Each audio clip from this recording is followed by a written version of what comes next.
lately I've been dealing with some totally unexpected and pretty intense stuff that's been hitting me hard. I'll try to keep it short, but there's a lot to unpack, so get ready for a bit of a roller coaster. I recently got married and I had some big hopes for the day, like any bride would. But things took a turn when my stepdaughter showed up and lashed out like a maniac at me and made a big scene. To really understand where I'm coming from, I'll need to give you some background. So, to kick things off, let me take you back to the story of how my husband, Henry, 48 male, and I, 29 female, first crossed paths almost 2 years ago. I was working as a waitress at a somewhat upscale Italian restaurant bar right in the heart of the city. And before that, I was part of this fantastic little business venture with two of my pals where we would sell upcycled furniture. Everything was going great until one of my buddies got another job and left us hanging. With the workload piling up and business costs soaring, we made the tough call to temporarily shut down shop. And that's how I found myself hustling as a waitress, all with plans to stash away enough cash to continue with the main business in a year or two. Anyway, the restaurant was the place where I first met my now husband. The first time we saw each other, there was an instant spark. I always tried to make conversation with all my customers in hopes of better tips. But with him, I did so just because he seemed so nice and charming. After the first meeting, I found out that he would be at the restaurant every Friday like clockwork. He would wait till my closing time and then would walk me back to my apartment. Sometimes I would take bartending hours at the bar and would find him there. What started as sweet conversations and some jokes turned into deep talks about our lives. It wasn't long after that when he asked me out, and after a little thinking, I decided to take my chances. And that started our rocky yet beautiful journey together. As time passed, we became closer than ever. We would discuss every minute detail of our lives that had happened till now, and even our plans for the future. I told him about my business, and unlike many others, he remained non-judgmental. In fact, he went as far as willing to invest in my venture so that I could get back to it. But I rejected the offer, letting him know that I wanted to do that on my own. He would also tell me about his divorce from his ex-wife, who we'll call Sarah for reference here. Henry would say that after their 22 years of marriage, there was no sense of understanding in their relationship. And due to various incidents of miscommunication and misunderstandings, they came to a mutual agreement that it was better to get separated.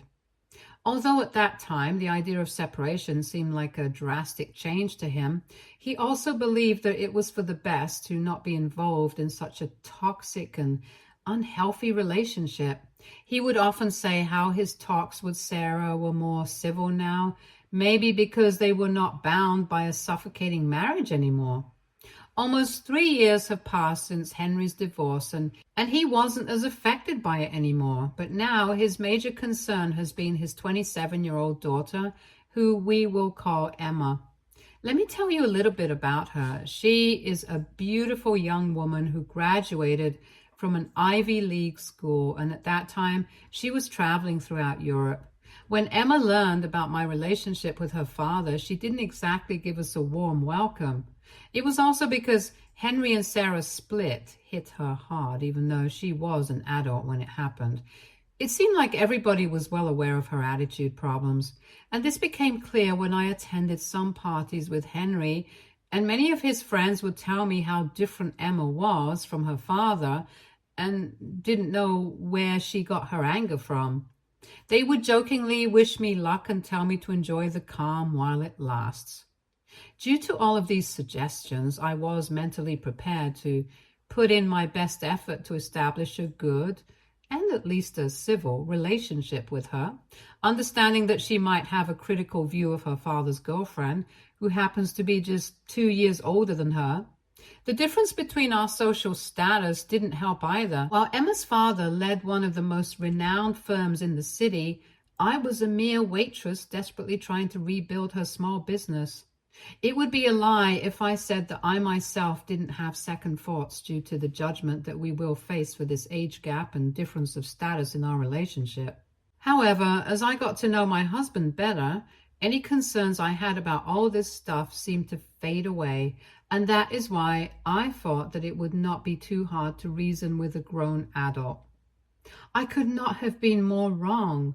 So even though Emma's father gave me thousands of warnings, I was hopeful that when Emma saw that I had no bad intentions for her father, she would develop a liking for me. That is why I was the one to suggest her father invite her to dinner so that Emma and I could get to know each other. Although he was a little hesitant about this, he complied and kept apologizing in advance in case it went south. And boy, oh boy, did it go south. From the moment Emma stepped into the room, the environment became tense. As she entered the room, she looked at me up and down with disgust like I was some wild animal. I could tell that she was judging my clothes. But I kept my cool and reminded myself that she didn't know me yet and I might be overthinking it. I was so sure that the fact that I had prepared dinner for her would impress her. And when we started to eat, Henry asked her how was the meal, and she made a snarky comment that it was the only thing making this evening bearable. But her expression turned sour again when he told her that I made the whole thing. The only thing she wanted to talk about was her mother, Sarah, who was in Italy at the time with her current boyfriend. She kept repeating things like how Sarah's partner was so nice and was around her mother's age. Henry was visibly angry, but I kept telling him silently to be quiet and to not say anything right now. But now all my hopes for reconciliation were fading. The final nail in the coffin for Henry was when Emma said that her mother's boyfriend had his own business there, and so clearly he wasn't in a relationship with Sarah for her money. The implication was very clear that I was nothing more than a gold-digging waitress trying to trap her father. Henry got up and called it a day, asking for Emma to leave. But that was not the end. She threw an even bigger tantrum when she got to know that her father and I had been living together for a while. After a long, chaotic evening, I decided that I would stay at my friend's place for the night since there was no chance that Emma was leaving and I could not take any more of her comments. Henry tried to get me to stay, but I explained to him that this was the only thing we could do right now to avoid further fights. The next day, I returned and found out that Emma had left in the morning. Henry and I had a long talk, and he told me that he let his daughter know that the dinner invite was not to seek her approval or opinion. It was simply us letting her know that we are a couple now.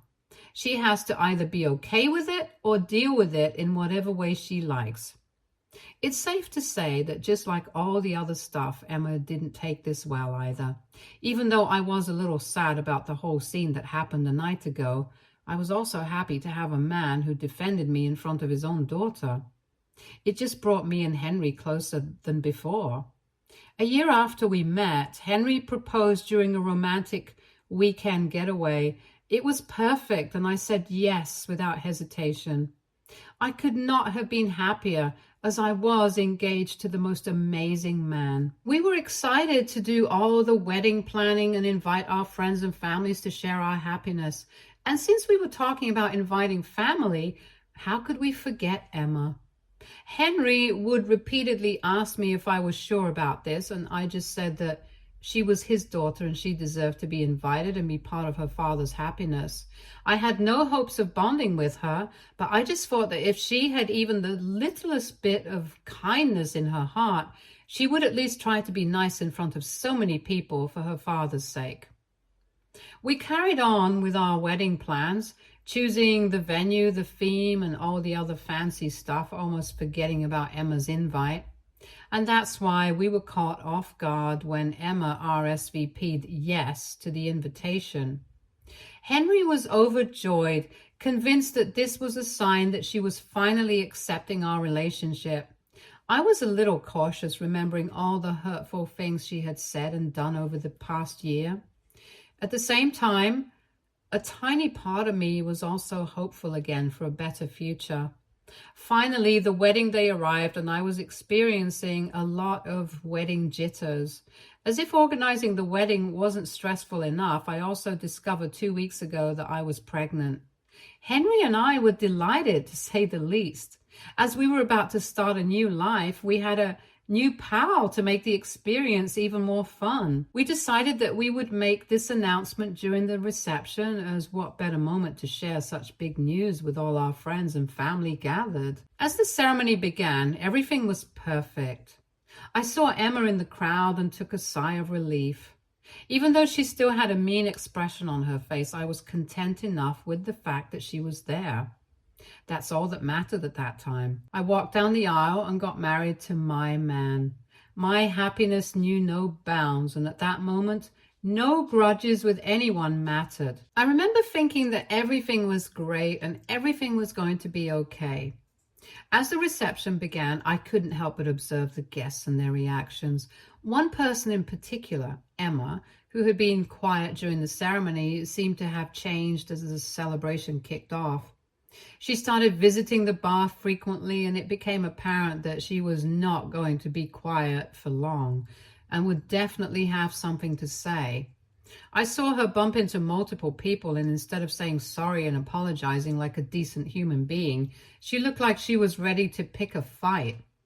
Ignoring all of that, our guests sat around a big table and Henry got up to propose a toast. And towards the end, he broke the big news to everybody. There was a series of gasps and applause, and my mom and dad came to hug Henry and me. People were congratulating us, and the room erupted with excited chatter. Everyone was so happy. But all of a sudden, we heard glass shattering and saw Emma on the other side of the room. She was fuming and was so angry that I could see smoke coming out of her ears. I saw her running towards me and calling me things I can't even say here. When she saw that she could not lunge at me as I was surrounded by so many people, she went to the guests and started shouting whatever came to her mind. She started acting like a maniac and yelling stuff like this was all my plan from the beginning, that I wanted to baby trap her father and that this wedding was only happening because of that. I was robbing Henry of his money, and she knew that I would divorce him as soon as I got my alimony because I was nothing but a cheap waitress. My husband tried to stop the situation from escalating, but that ship had sailed a long time ago. While I was completely in tears, overwhelmed by everything falling apart, my husband finally lashed out. As soon as the word alimony came out of Emma's mouth, Henry called Emma out that she was in no position to call someone else a robber when she had been anything but a saint since her parents' divorce. Apparently, Sarah, i.e. Emma's mother, had recently disowned her because Emma was stealing from her, and that too for gambling. Emma had gambled all her mother's money at several casinos in Vegas. When Sarah asked her about this, Emma said that she was making an investment in some companies. Sarah thought that finally her daughter was on the right path and would help her with the business in the future. But in reality, Emma had maxed out her mother's credit cards, nearly bankrupting her. It wasn't until Sarah found Emma's hidden credit card bills that she had the audacity to blame her mother for not giving enough attention after the divorce. Emma had twisted this story to gain her father's sympathy and told him not to talk to her mother about this. She guilt-tripped him into paying her high bills as Henry was not able to spend much time with her, and this is the least he could have done. Henry thought it was important for him to know Sarah's side since Emma had a history of lying, and seems like he was right and Emma was up to no good. Emma was out of words to say. She was embarrassed but visibly angry, and if I'm being honest, I was scared that she would attack me or somebody else from my family. Henry calmly but sternly told her that he was not paying for her luxury anymore, and he was done enabling her bratty behavior. And the only time she should be seen around us from now on is when she has decided to accept her mistakes and apologize. He gave her the final warning: if she did not leave the premises in under a minute, he would call security. Emma stood there, mouth opening and closing like a fish out of water. Tears were streaming down her face, and for a moment I felt a pang of sympathy for her. Despite everything she had done and said, she was still just a young woman, clearly struggling with her own demons. Very soon after that, she left, and we had to get back to the wedding reception. We apologized for this unfortunate incident and decided to move forward with the celebration. Even after this whole embarrassing situation, Henry and others consoled me and ensured that one day we would laugh at this. At the end of the day, Henry and I were married. After the wedding, a week passed very quickly. Between settling into our new life as a married couple and preparing for the baby, John and I barely had a moment to breathe. We had completely forgotten about Emma, and she had also gone radio silent. But clearly, with her, this was not a good sign. We also told Sarah about this, and she herself was very disappointed in Emma. She was used to her theatrics and was not ready to talk to Emma either, as she had left her in debt as well. This whole situation had left me torn. The most annoying thing about all of this was that Emma is not 17. She's 27, for God's sake. At what point would we stop making excuses for her behavior and expect her to act like an adult?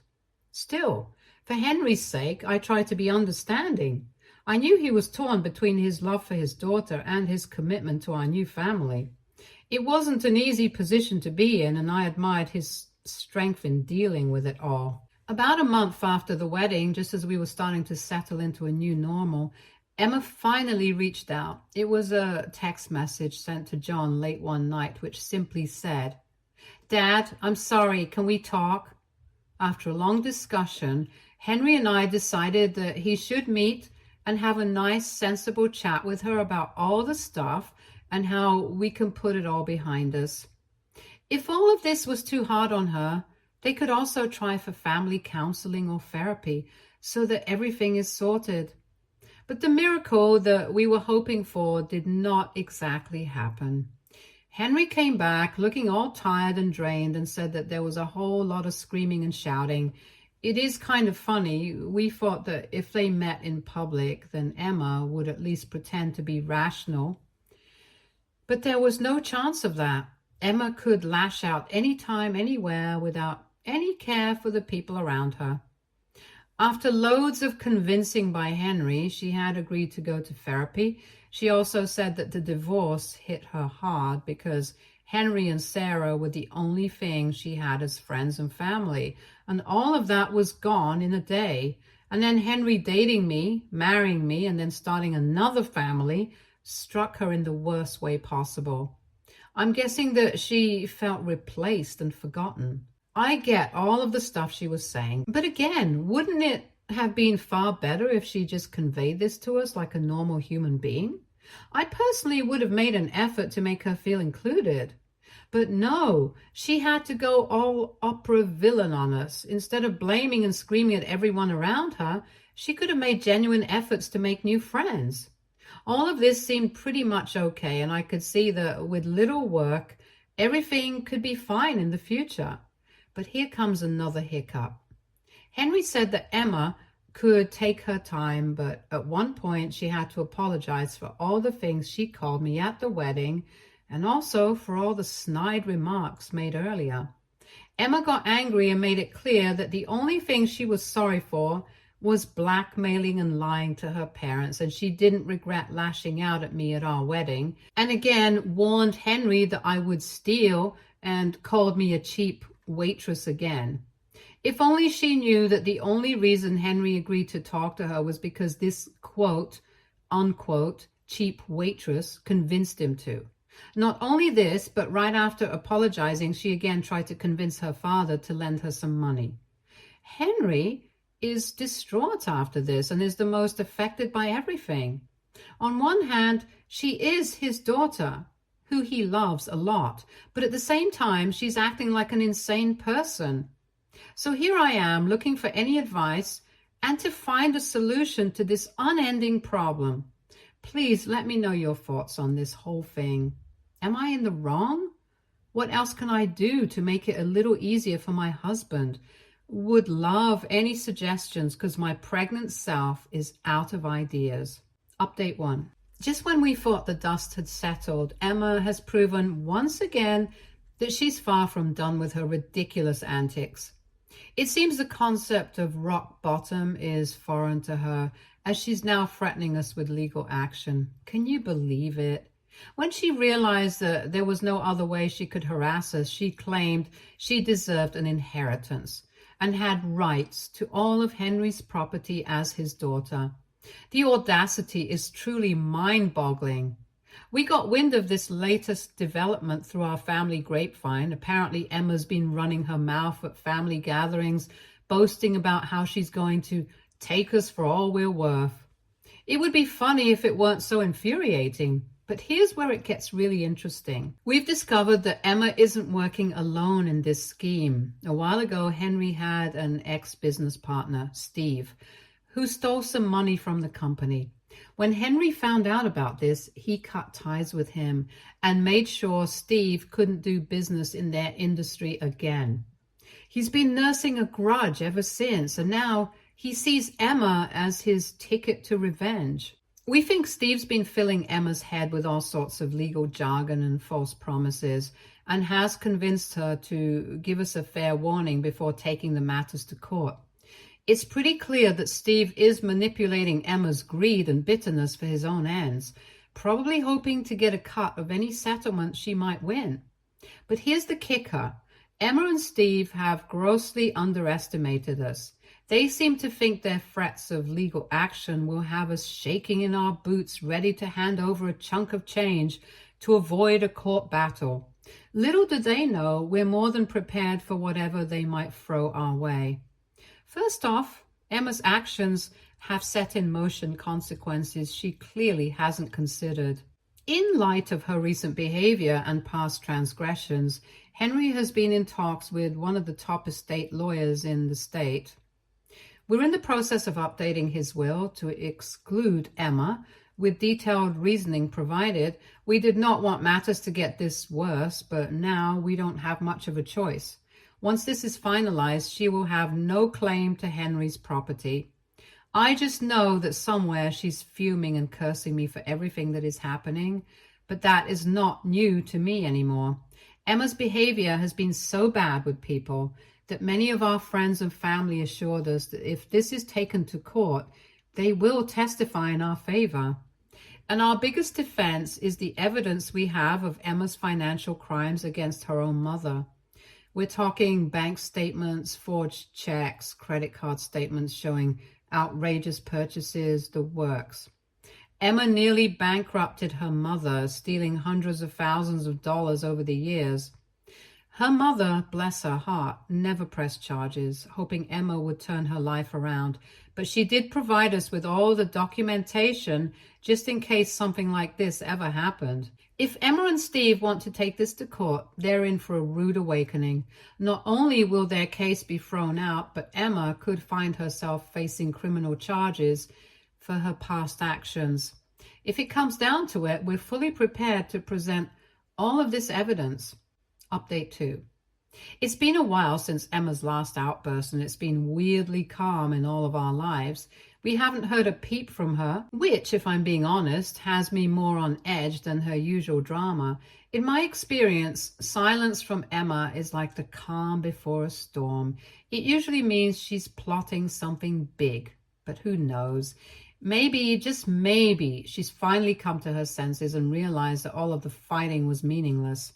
Though, given her track record, I'm not holding my breath.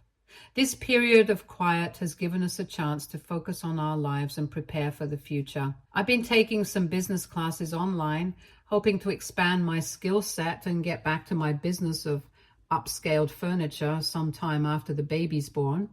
It's been challenging but incredibly rewarding. I felt happy and at peace when I busied myself learning new things and planning for a future that doesn't revolve around Emma's next meltdown.